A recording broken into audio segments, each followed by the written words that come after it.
We are in Joshua chapter 3 and 4 this evening. I think we should move through both of them. It's just a lot of details about the crossing of the Jordan, a few of the highlights.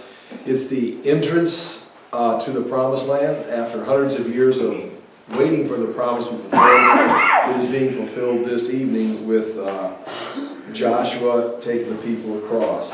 Now, we're going to have another mention of 3 days. If we go back, I think there's two periods of 3 days here. We had the first announcement in chapter 1 where they were set out to tell the people, get ready in 3 days. And again, that can mean a period of time, part of 1 day, a next day, and then the third day. And then now we're going to have another 3 days, and now they're going to say they're going to go to camp at the Jordan River, and they're going to go down there and camp for 3 days. And then on that seventh day, they're going to cross the Jordan River. And so that would be this day, which would be 3 plus 3 would equal then 7 days that we've got here. And that helps explain one of two reasons why the spies were in the mountains for 3 days. They could have left on this day right here, went across and then hid for 3 days and came back and met Joshua at the Jordan River when they arrived there. Or they could have been sent out ahead of time before they made that announcement. So nonetheless, it all works. I think we've got two periods of 3 days. When we say 3 days here tonight, I don't think we're talking about this same exact 3 days here. So I think they're going to cross the Jordan on what would be the seventh day here. So here we go, chapter 3. It says, early in the morning, chapter 3, verse 1, early in the morning, Joshua and all the Israelites set out from Shittim and went to the Jordan, where they camped before crossing over. After 3 days, the officers went throughout the camp, giving orders to the people, when you see the Ark of the Covenant of the Lord your God and the priests who are Levites carrying it, you are to move out from your positions and follow it. Then you will know which way to go, since you have never been this way before. But keep a distance of about 1,000 yards between you and the ark. Do not go near it. So what you have right here again is that basic setting. Here's the top of the Jordan, or the Dead Sea, the Jordan River. We're going to go ahead and you can see the map there on the notes. Shittim would be right about here, say 11 miles across. Jericho is here. Somewhere in here is going to be Gilgal, which is not going to be an actual city, but a place where they're going to end up setting the stones up. It's probably going to continue to be an outdoor sanctuary throughout Israel's history. We see in Hosea, they keep talking about Gilgal in the book of Hosea. The Jabbok River comes out of the mountains over here, the mountains of Jordan, as it rises out of the Jordan Valley. And there's many rivers coming through here, tributaries. And this Jabbok feeds into the Jordan River right here. And that's going to be important because right in here is going to be a city called Adam. And that's where the water is going to stop flowing when they come across here. So they've been here for 3 days, or Joshua says in 3 days we're leaving. Now they've left and they've gone to the bank of the Jordan, and they're going to sit there for 3 days and get ready to cross over. And the instructions are, keep your eye on the Ark of the Covenant, because when all of a sudden the moment comes when the Ark rises up and they start going into the river, towards the river, that's the sign for the people to begin to follow. And it's going to become a procession. And on the notes you can see at the very top of the page, I just write this. Crossing the Jordan was both a ceremonial progression similar to the religious processions of the time. What's taking place right here in our Bible account just looks like they're going to go across the Jordan. But if you notice, it's very structured, it's organized. We're going to see there's going to be the armed tribes, the 2.5 tribes are armed, the ones that are staying on this side. Their families and property are staying back here, but they're going to arm themselves in groups of what's called of thousands.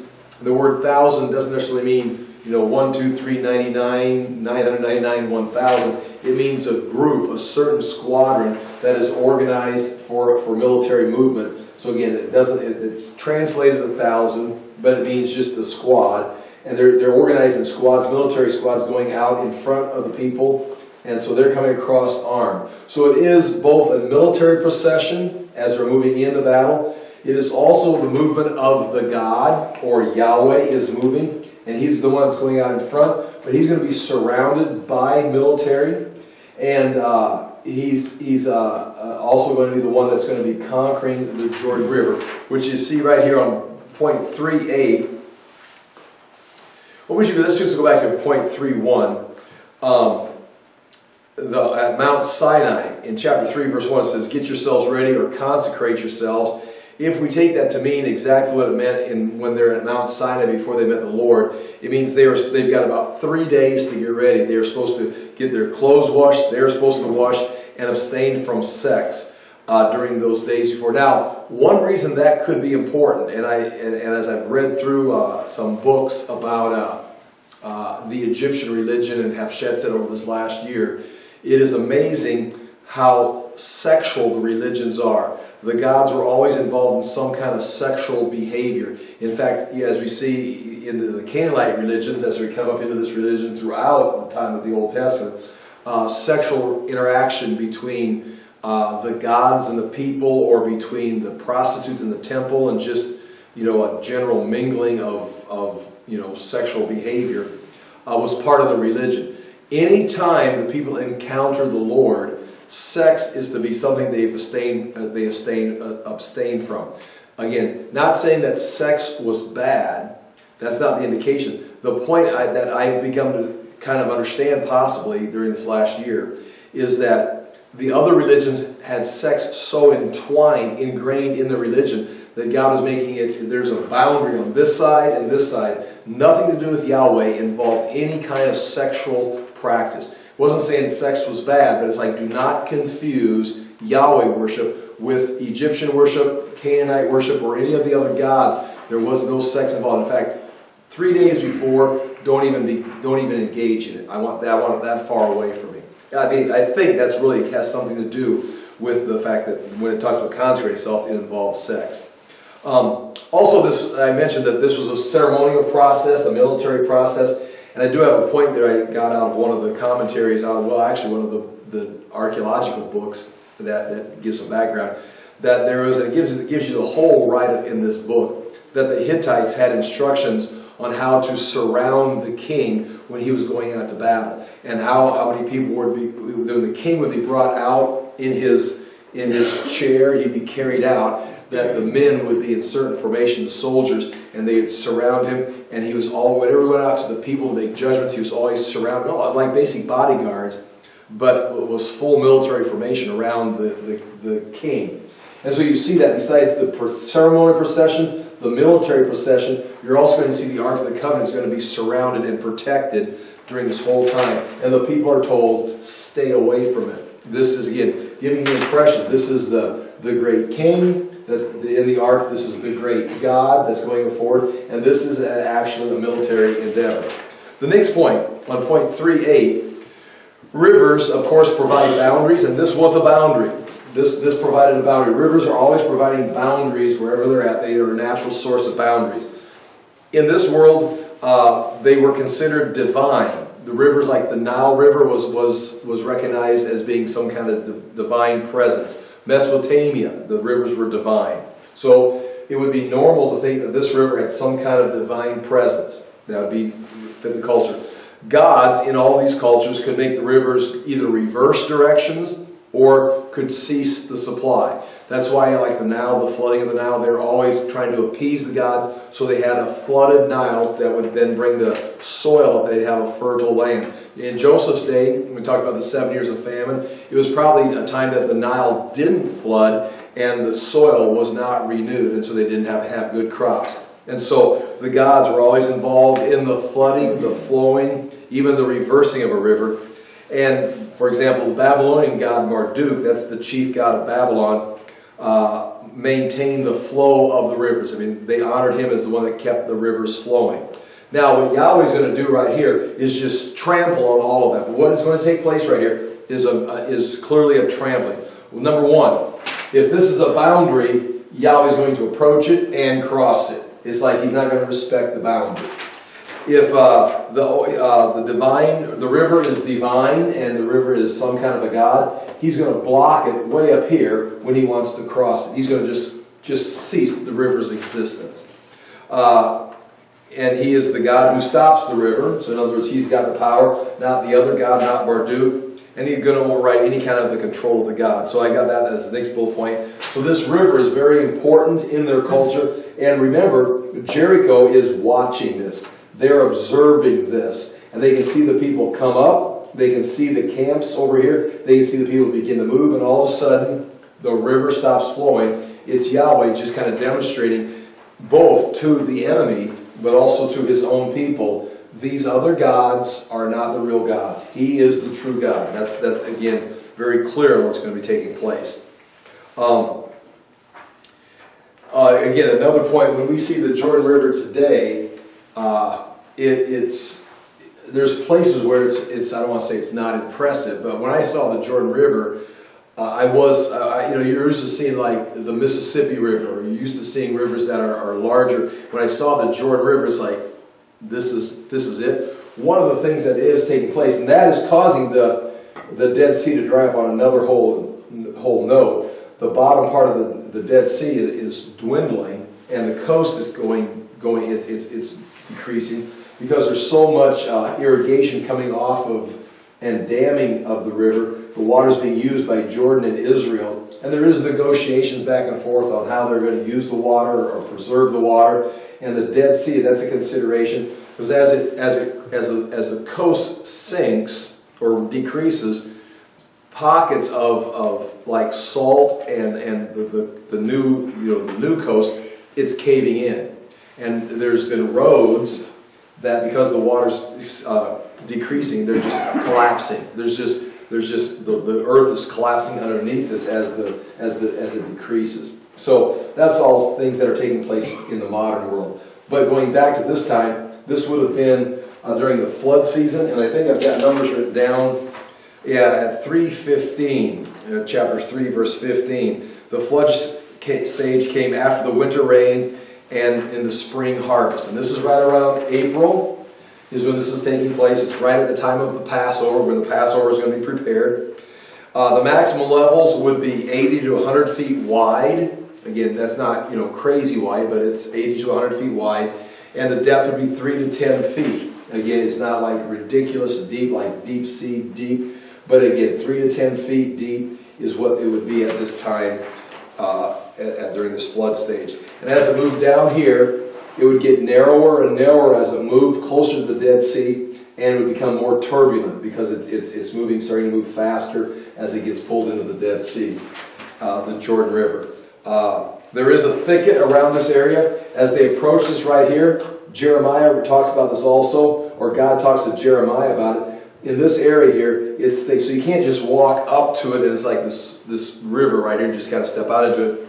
They would have to cut their way through the thicket to get to this river at that point because of the brush that's growing up around it. And also, we're going to read this next. There's a city of Adam right here that's 17 miles away from Jericho, about 16 miles directly to the Dead Sea. So if the percentage is, if the water is going to stop right here, where it's going, that's where it's going to stop flowing. It doesn't tell us how it stopped flowing, but basically Yahweh is going to stop 29% of the total length of the Jordan River is going to be stopped.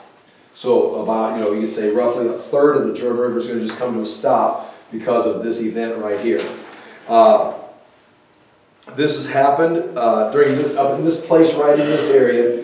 The banks are steep. There's a lot of soil on the banks, and there is, activity. Like, the plates are moving at different times. And so because of the steep banks, because of the turbulence of the geography, the plates,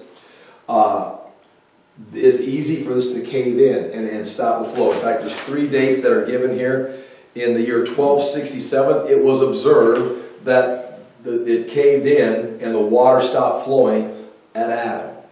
In 1906, it stopped flowing right here at Adam in this area. It caved in, and the last time was 1927, where there's some kind of turbulence in the soil, the banks caved in, and it stopped flowing for 21 hours in 1927. So the Bible does not say the banks caved in. It says the Lord stopped it from flowing.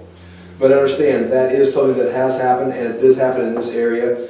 It's no different than the Red Sea parting, and it says, right in the text, it says, not just that the Lord parted the Red Sea, but a strong east wind came along. And so you can see God using nature to do it. But again, the timing is everything, because this is going to cave in when the priests step in the water. So it's not like they're standing going, I don't know what we're going to do, and all of a sudden some weird thing happens. They go down and they step in the water. Upon their arrival, the water stops flowing. So this was all prepared. Let's go back to the text and read this. In chapter 3, verse 1, get ready. In 3 days we're going to be crossing. So they moved down and they're camped there for 3 days. He gives them directions. Stay here and consecrate yourself. Get ready and keep watching. Because when the ark moves, we're all going to be moving. Verse 5, Joshua told the people, consecrate yourselves, for tomorrow the Lord will do amazing things among you. So that's going to be the 7th day. The spies are back by this time. It's the 7th day. They've been here for 3 days. They waited 3 days here, 3 days here at the Jordan camping. And he says, tomorrow is the day. Joshua said to the priest, take up the ark of the covenant and pass on ahead of the people. So they took up and went ahead of them. Now Joshua's going to be telling the priest when to move. He's going to actually be the one that tells them to move out of the Jordan River. He's going to be giving these directions. So they took it up and went ahead of them. And the Lord said to Joshua, today I will begin to exalt you in the eyes of all Israel, so they may know that I am with you as I was with Moses. That's what God tells Joshua. That you're the leader. You start giving directions. You start acting like I'm going to be working with you. Tell the priests who carried the Ark of the Covenant, when you reach the edge of the Jordan's waters, go and stand in the river. Now there's going to be something that's going to take place here with these. There's going to be 12 stones. The 12 stones that are going to be set up at Gilgal. Gilgal, the word Gilgal, it means circle, or the place of the circle. It is likely that, again, you're kind of making assumptions here. Gilgal means circle. They placed the stones at Gilgal. It would appear that it all is going to work together. They went somewhere and formed a camp, and where Joshua had them set their stones, they set them down in a circle, and that camp became known as Gilgal, the circle of where Joshua placed the rocks. He could have placed the rocks over here, or wherever, and that's where Gilgal would have been. It's not like they went to Gilgal, meaning Gilgal wasn't there until they put the stones there, and that became Gilgal. That's one way of considering that they're going to set their camp up and where they're placing the stones. Now these stones are going to be taken from the bottom of the Jordan River. And as you read this, especially as you study it and look at it, it is possible that they go out there, and Joshua is going to actually take 12 stones and set them somewhere for the priest to stand on.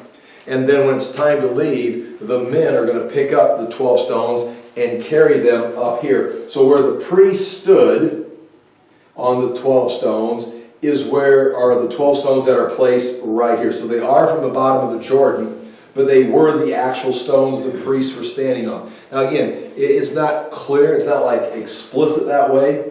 The priests are going to stand on a solid place. They're going to be standing somewhere solid in the Jordan River, holding the ark while the people pass by, and they move quickly through the Jordan River.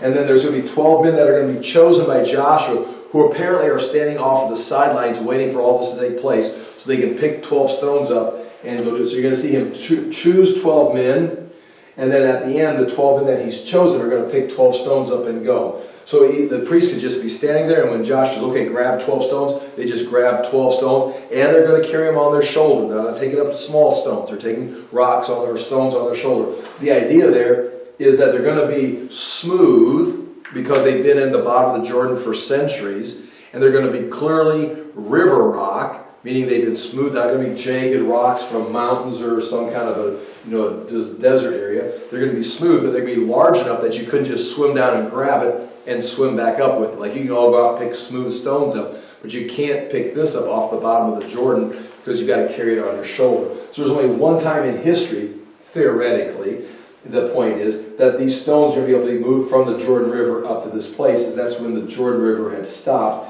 and they were standing on. So again, as we read this, consider these stones, because they're going to become a reminder that this is going to mark this event. But also, as we're going to read into chapter 4, the children in the future generation ask, what are these stones about? Why do we keep going here for Christmas? Why do we go here for Thanksgiving? Why does Grandma always make that? Why do we shoot fireworks off on the 4th of July? Well, let me tell you why we do that. Why do we gather around these 12 stones? Well, that's a good question. These 12 stones are, and then here comes the story.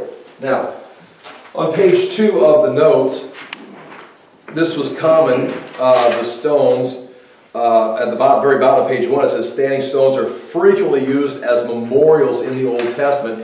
You can see Jacob on his way to Mesopotamia. He stopped and he stood a stone up where the Lord appeared to him at Bethel, the house of God. He called it the house of God because God appeared to him there.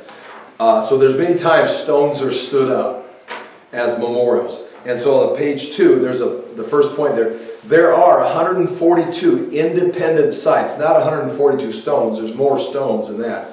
But there are 142 sites, ancient sites, in the Negev. That's down here below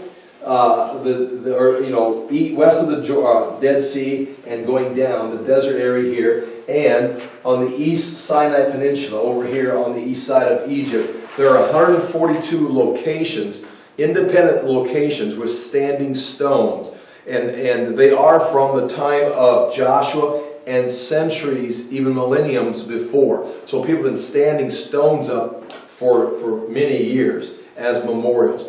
Here is 2 pictures of that I've taken.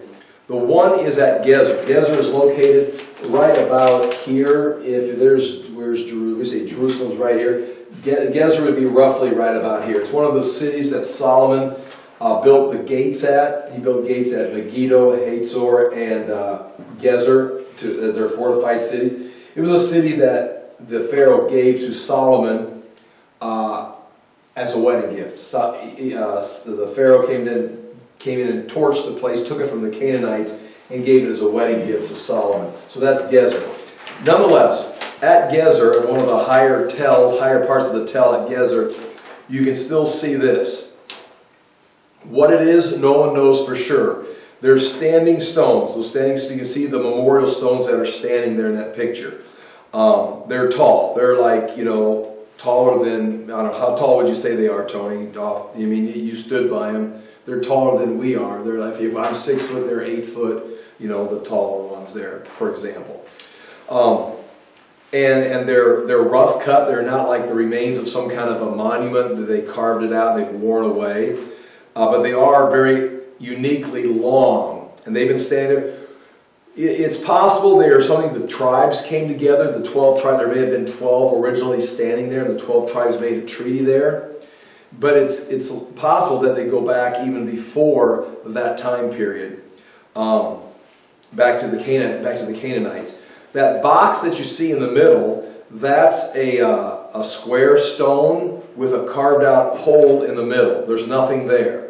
But most likely, that had a cover at one time, like the Ark of the Covenant is covered up with the mercy seat. You've got the box made out of acacia wood covered in gold, but then on top of it, you've got a covering. That solid gold was called the mercy seat that was set on it. So you could take the cover off and look inside of the Ark of the Covenant. You could see the 2 tablets of the 10 Commandments. You can see the jar of manna, and then you see Aaron's rod that budded, the 3 things that were kept in the Ark of the Covenant. So obviously there would have been a cover, not obviously, but most likely there would have been a cover of some sort on this square box, and there would have been probably some kind of a covenant. Whatever those stones represented, if it was tribes coming together or Canaanite nations coming together or some contract or covenant with some deity, that would have been the contract, a copy of it would have been in that box, then covered up with some kind of covering. And that still stands there. Everybody that goes to Gezer takes a picture or something of that, standing by it or whatever. It's still there today. And it's amazing. It's just standing there, and it's like, it's just an example. Below that is at Shechem. And this is where Joshua's heading next. Joshua is going to cross here. They're going to camp at Gilgal, take Jericho, go up to Ai, and then from there they're heading up to Shechem to renew the covenant. We'll read about it here in a little bit. You'll probably see this picture again. They're going to go to some kind of an outdoor shrine somewhere to Shechem to renew the covenant. It is likely this is the place they went to. And on the left you can see Mount Gerizim, and on the right you can see Mount Ebal, and then there's a valley in between. Now you can see the modern buildings there today. It's settled, and but there still remains. You can see the Old Testament city wall there that is in Shechem. But nonetheless, remember, the people are going to stand on Mount Gerizim, or they're going to stand on Mount Ebal, and they're going to read the curses and the blessings of the covenant back and forth. So they renew the covenant. So this is, and again, this is going to come up in the book of Judges also. Right there, Baal Bereth. It's a temple fortress, and we're going to come back to this place in the book of Judges. But you see the standing stone; it's broken off. You can see it right there. And you see the wall that was supporting it. So there was something up above. There's a temple standing there, a fortress there around it. But that was the standing stone. That standing stone may go back, way back into the days of Abraham, even the days of the Canaanites before Abram. But it continued to be used. A lot of times the places that were used for holy places where the gods would appear, that is where God would appear to Jacob or Abraham. For example, Mount Moriah, that was clearly a place of worship in the days of the Canaanites when Melchizedek was there. That's where Abram went with Isaac to Mount Moriah. That's eventually where the Ark of the Covenant is going to be set on the stone, and the temple is going to be built. So a lot of these holy places were recycled. They were then, this was something the Canaanites came to, and then it was then used by Abram, and God appeared to Abram there, and it became a holy site. And then it reverses out. Just like Gilgal is being established tonight by Joshua as a holy site, an outdoor shrine. By the time we get to the book of Hosea, we read that on Tuesday nights, in the 700s, Hosea is saying, stop going to Gilgal. Don't go to Bethel. Stop going to these places, these holy sites, because they've now gone pagan. And so you can take a pagan place, and you can't say, well, you can never use a pagan place for Christianity or Yahweh. I mean, it happens all the time, where pagan places were then converted into churches, but then after the Muslims came, they took the church and turned it into a Hagia Sophia, the big in Constantinople, the huge church, a beautiful church, all Christian. When they took Constantinople, it became a mosque. And so again, these things are coming and going. So nonetheless, there's a standing stone there at Shechem that may date way before the time of Jacob. That was probably where Joshua went to. It's going to be used during the time of the Judges. But then when the prophets start saying, stop going to these places, it's because they've now been completely perverted and back into pagan worship. Anyway, those are standing stones, and that's no different than what's going to take place here. And let's go ahead and keep reading right here. So that's just kind of where we're heading, some more information. Are those 12 smooth stones still around? Good question, and that's in the notes here. This is a place, they've got several locations. I'm not sure if I give you the number. Gilgal means sort of, okay. Yeah, the site is open air. The very last bullet point. This site has not been located. There are several tells or possible locations. Now, tells would be actual cities or villages that they collapsed in on themselves and then were deserted, and then dirt settled in, and other people maybe settled on top of them, and so there's a mound there. So there's several tells that are possible locations that they say this is Gilgal, this could be Gilgal. People make their best guess, but none of them are verified as for sure. But one very likely idea, is kind of what I'm saying, is this was not a city. It did not become a city. It became a shrine, an outdoor shrine. Kind of like what you see right here, maybe at Shechem with this, except it was just the stones. Maybe they had some temporary tents set up for services or to if the crowd came out. But most likely, there's a good chance it's not even, you can't even find it anymore because it was just an outdoor shrine. Those stones have been buried. It'd be, And again, how big are those stones? Those stones are not as big as Gezer, obviously, but they would be big enough to be noticed for several centuries. Even the book of Joshua is going to say here, it's still there to this day. But no, Gilgal has not been found. We kind of, even as you put it on a map, you're kind of like putting it somewhere in this general area that no one knows for sure. Okay, so the priests are going to go down into the water, and that's when the water is going to stop. That's where we're in chapter 3, verse 7. And the Lord said to Joshua, "Today I will begin to exalt you in the eyes of Israel, so they may know that I am with you as I was with Moses." And that's to give them confidence. That's not to make Joshua a great man. It's to let them know, Joshua is your leader. I'm working with Joshua. Tell the priests who carry the Ark of the Covenant, when you reach the edge of the Jordan's waters, go and stand in the river. And so now they're going to do, when they do what Joshua says, God responds. So there's going to be God giving directions. There's going to be Joshua giving directions. There's going to be people obeying Joshua. And when the people obey Joshua, God responds. Joshua said to the Israelites, "Come here and listen to the words of the Lord." Again, notice if you have an NIV, that's all capital letters, L-O-R-D. So that's, come listen to the words of Yahweh, your God. Yahweh, your Elohim. "This is how you will know that the living God is among you, and that he will certainly drive out before you." And now he names the nations that are here in the land. And again, we've looked at some of those locations where some of these people are. Some of them have spread up further north and outside of Israel territory, but there are some of these tribes living down within here also. And he says, this is going to be a sign. When you see this happen, you know that this God, Yahweh, is greater than any boundary, any God, any control these people have. Your God is greater than their gods. And he will certainly drive out before you the Canaanites, the Hittites, the Hivites, the Perizzites, the Girgashites, the Amorites, and the Jebusites. See, the Ark of the Covenant of the Lord of all the earth will go into the Jordan ahead of you. Now then, choose 12 men from the tribes of Israel, one from each tribe.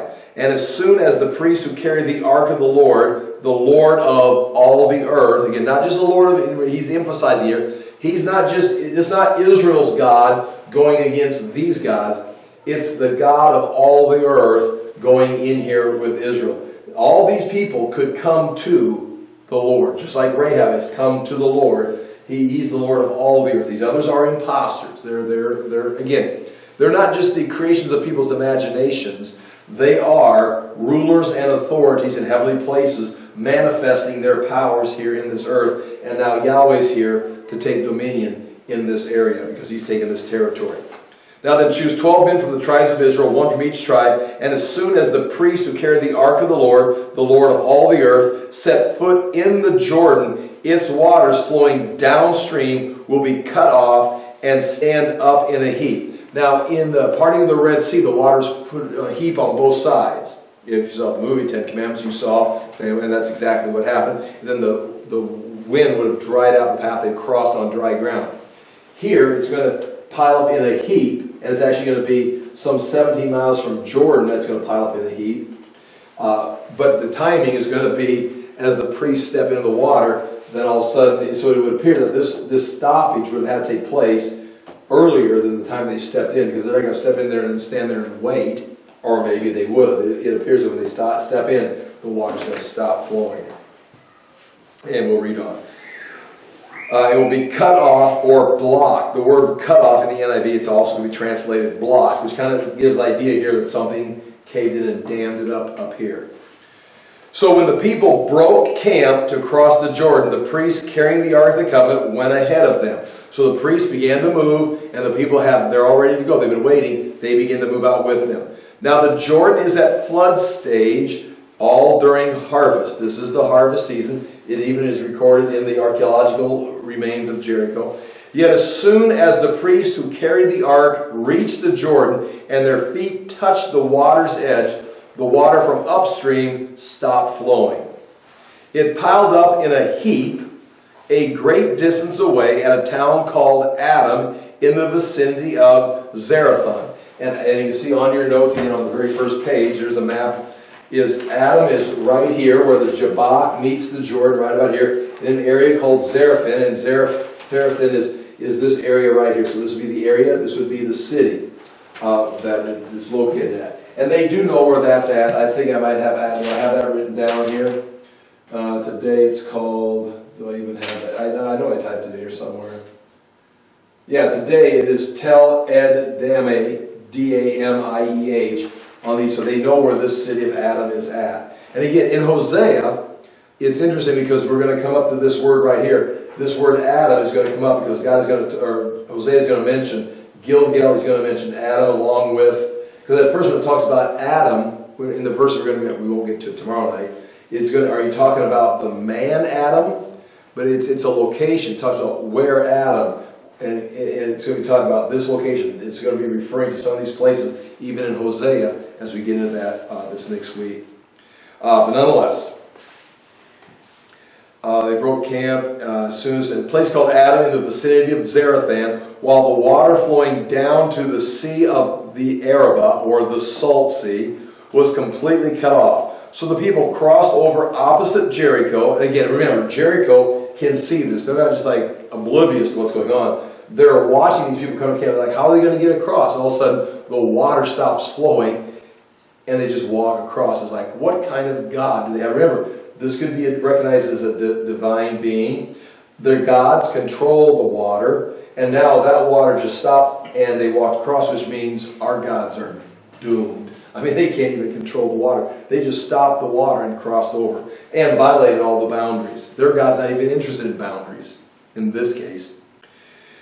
And it was completely cut off. So the people crossed over opposite Jericho. The priests who carried the ark of the covenant of the Lord stood firm on dry ground in the middle of the Jordan. And again, that's important where it says, stood firm on dry ground, while Israel passed by until the whole nation had completed the crossing on dry ground. So again, remember, they're supposed to stay 1,000 feet away. So you're going to have the ark. They're going to be going on both sides, and standing in the middle is the ark, with the men standing around, as some kind of 12 men around it, or even some of the military standing around circling it, and the people are passing by, just like a military procession, just like some kind of divine procession.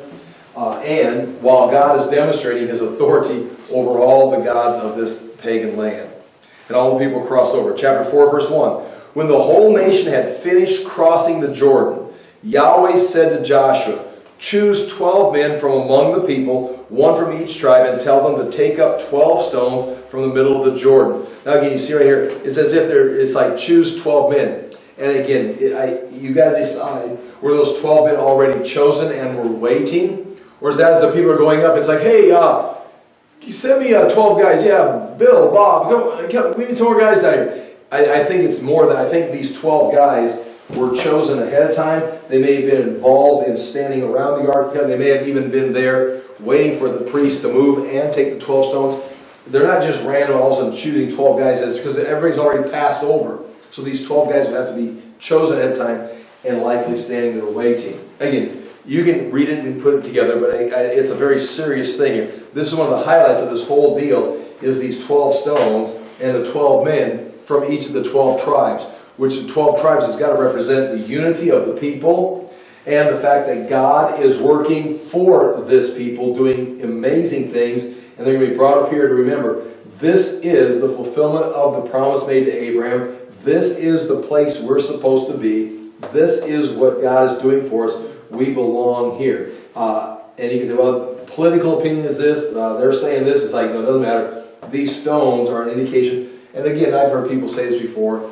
A lot of times in your life, you should put up signs. This is now becoming pastoral, so be careful. Is in your life, you look back, and every once in a while you look back and you kind of, am I in the right place? Am I doing the right thing? There comes times in our lives where you can put up a signpost that's like, no, I know that I'm at the right place, doing the right thing at this time. And sometimes you got to say, you remember that, because now you start living another month, another year, another 10 years. It's like, did I even do the right thing? Wait, I remember at this point, I had 3 choices, and choice 1 and choice 3 were a bad choice. I chose the right choice, so I'm at the right. You can put up signposts in your life. And that's kind of what this is. It's like a signpost that no matter what happens after this, they're always going to go back to Gilgal. After Jericho, they go back to Gilgal. After Ai, they go back to Gilgal. Because after Jericho, it's like, yeah, we're in the right place. It's exciting because they're victorious. After Ai, it's like, what did we make a mistake? Even Joshua is going to throw himself down on the ground in front of the Lord and said, what, I thought you were going to help us out. Why did you do this? And God's going to bring him back to this. No, you're in the right place. Something else went wrong. You are not in the wrong place. You're not the wrong leader. You're not following the wrong God, taking the wrong land. Something else is wrong. So it helps you check off, is this what, no, that's not what, that can't be wrong, this can't be wrong, it's got to be something else. And so it kind of becomes a signpost for them that they know that they're in the right land. No matter what takes place, they can come back here and regroup around that.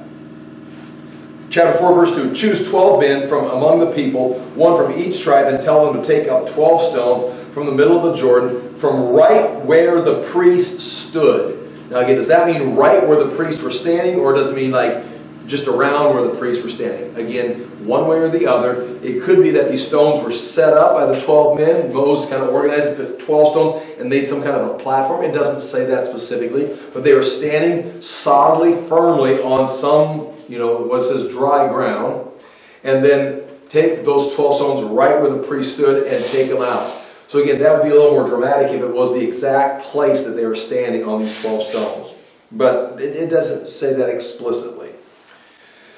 But the best, at least, is the priests were standing here, and then as the priests left, they grabbed some 12 stones kind of in the general vicinity from the bottom of the Jordan River. Choose 12 men from among the people, one from each tribe, and tell them to take up 12 stones from the middle of the Jordan, from right where the priest stood, and to carry them over with you and put them down at the place where you stay tonight. Again, is that place located already, or is it wherever you decide to stay tonight, put that down, put them down? And I like to think of it as they're not going to go to, they haven't got reservations at some hotel somewhere. They're going to come across, well, let's camp here. Well, okay, put the stones out. And the guys have finally been carrying the stone, for 5 hours.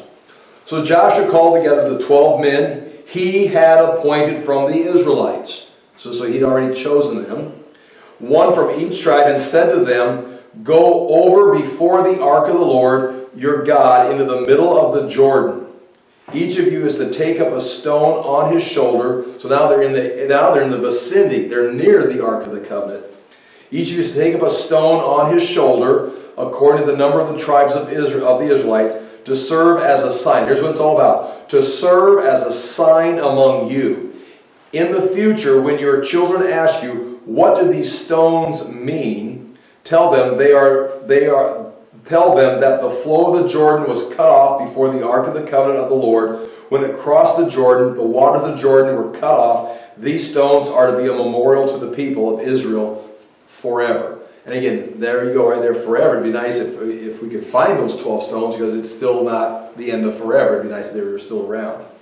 But again, it's going to be used for Joshua and his people. They're going to go back to Gilgal to remember these things. But even in the future, the children will be asking, what about? So clearly, God has every intention of this becoming not just a place for Joshua to camp, but a place that they're going to come back annually. They're going to come back frequently to this place. So in his mind, it would appear that he's got an intention of this becoming a sanctuary of some sort. And there are going to be several places of remembrance. There's only going to be one temple in Jerusalem. But this would be the place where in the future they'd be able to come back and remember. So God has that right in the beginning, that this will be a place that's going to be something you're going to come and visit and remember.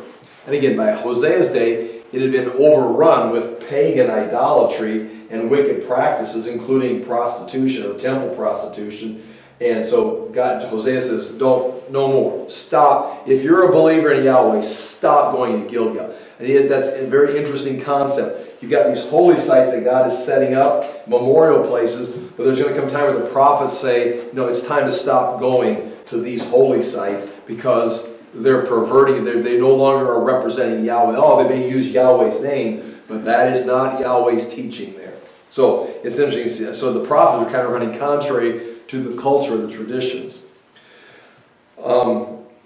Memorials to the people. Verse 8. So the Israelites did as Joshua commanded them. That's an important line. They're obeying Joshua, which means as they obey, they're going to continue to see God work. They took 12 stones. Again, they repeat it again. We're going to say this several times.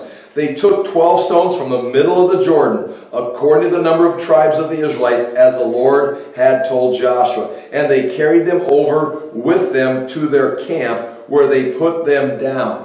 Again, you can see this is important because it's being said several times, and it's not just saying, and the stones, but they tell you 12 tribes, one from each of the tribes of Israel. They put them down from the Jordan, put them in the place of the camp. Joshua set up the 12 stones. that had been in the middle of the Jordan, at the spot where the priest who carried the Ark of the Covenant had stood. So now he's giving more detail. Is it just a general location, or is this where they stood?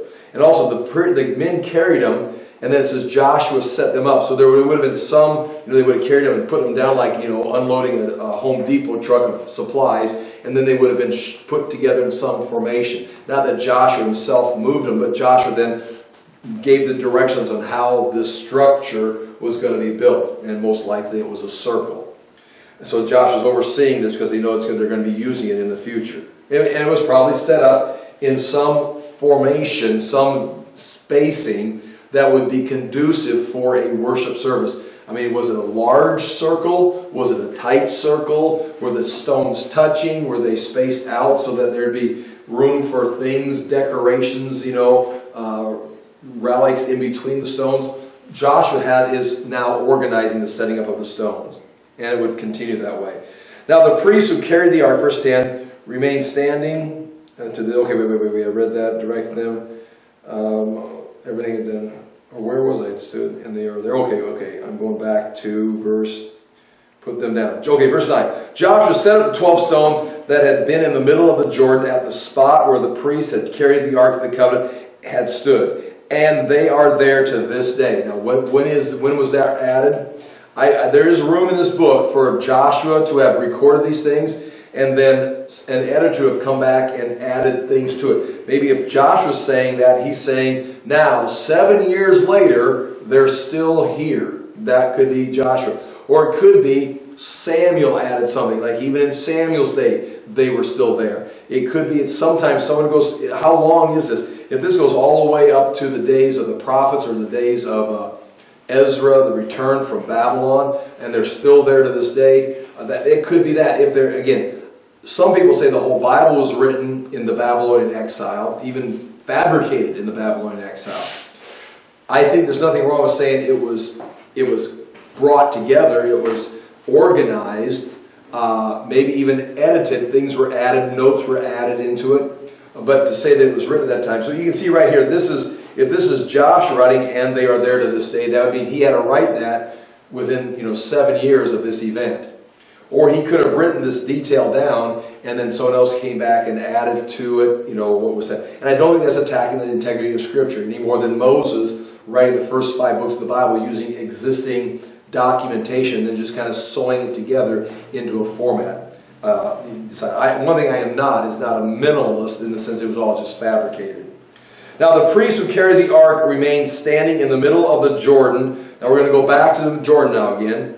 They stood standing there until everything the Lord had commanded Joshua was done by the people. The people had all crossed. The men had all grabbed the stones. The people hurried over, and as soon as all of them had crossed, the ark of the Lord and the priests came to the other side while the people watched.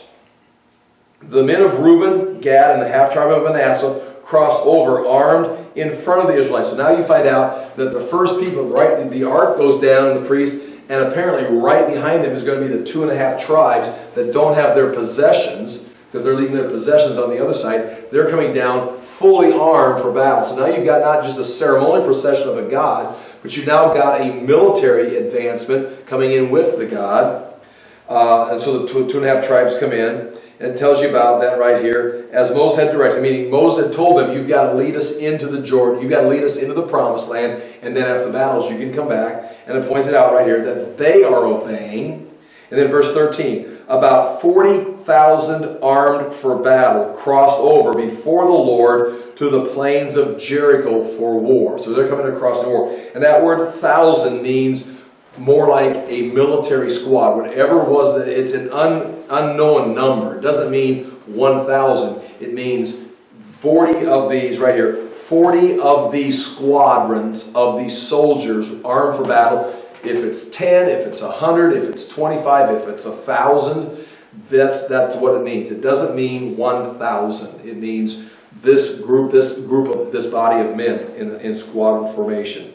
Before the Lord to the plains of Jericho. Now we're clearly coming across in war formation. So the first people coming up out of the Jordan that Jericho sees is the military. And then there's a vast group of people coming behind. That day the Lord exalted Joshua in the sight of all Israel. The water stopped when the priest got there, and when the priest came up out, the water started flowing. The 12 stones were set up, and everyone's going, ooh, ah, God is with Joshua. Again, they were told this, but this is the first time Joshua has operated without Moses being there. Now, he's been the leader, he's been giving directions, but nothing miraculous has happened. Just him telling a lot of directions. It's like, when are we going to know? Well, now we know. This is something that Joshua did without Moses. Just as it says, they revered him all the days of his life, just as they had revered Moses. And again, that was an important point right there, because now they know we've got our next Moses. Then the Lord said to Joshua, command the priests carrying the ark of the testimony to come up out of the Jordan. So Joshua commanded the priests come up out of the Jordan. Now, it's important for this to be done, because God says, tell them. So Joshua gives the command, they obey, and things start to happen.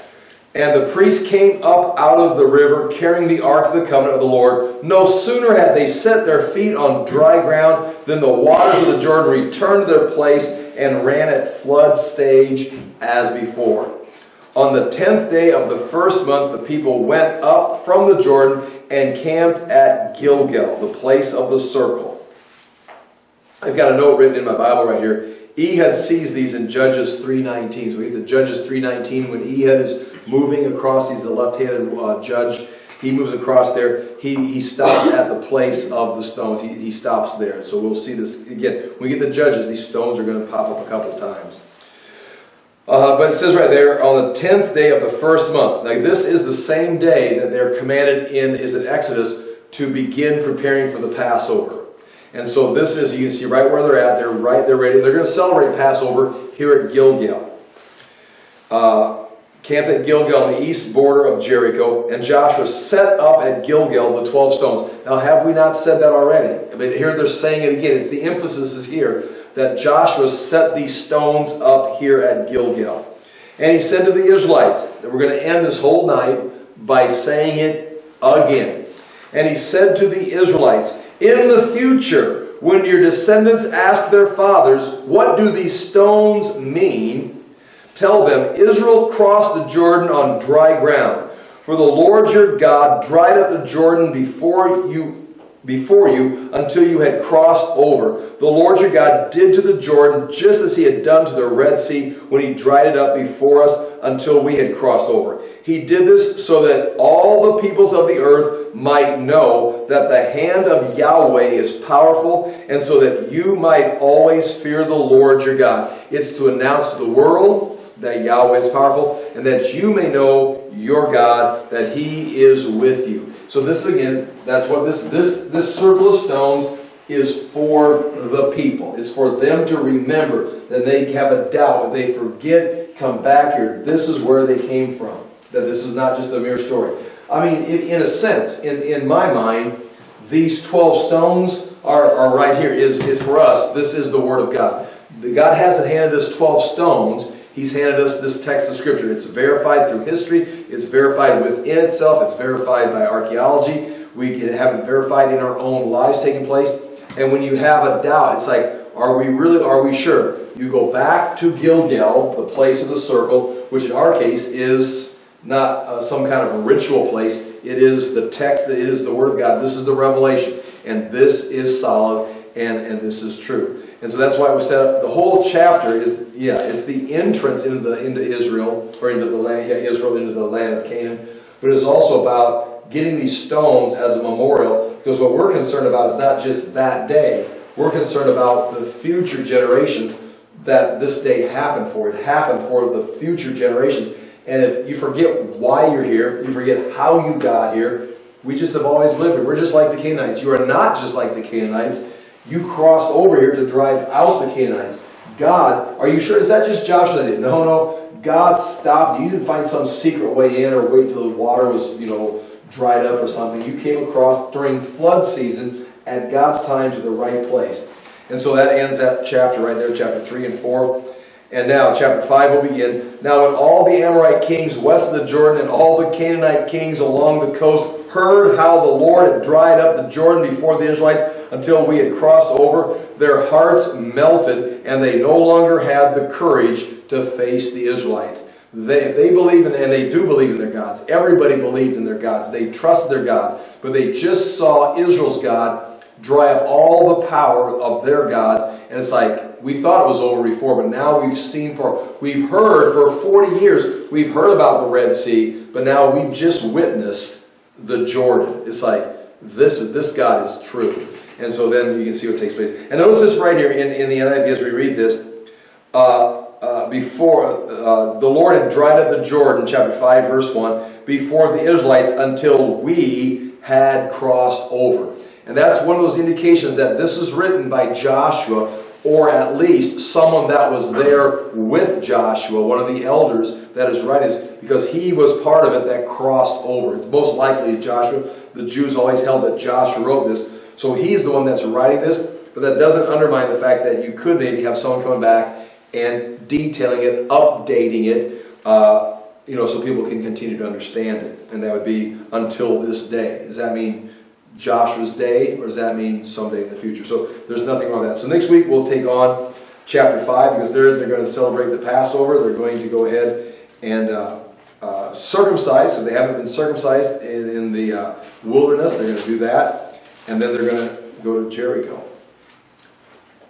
I will pray, and you're free to go. Thank you for being here. Father, we thank you for your truth. We thank you for your word. We thank that we have the Scriptures as our place of the circle that we can go back and find a remembrance. But we also thank you for these things that have taken place in history. And ask that we again may walk confidently knowing that you are still moving, still fulfilling your promise, still bringing about the past the things that you guaranteed were to take place, Father. We know that we are in the middle of what you're doing, and as we would be able to continue faithfully serving you at this time in history. In Jesus' name we pray. Amen. Thank you for your time.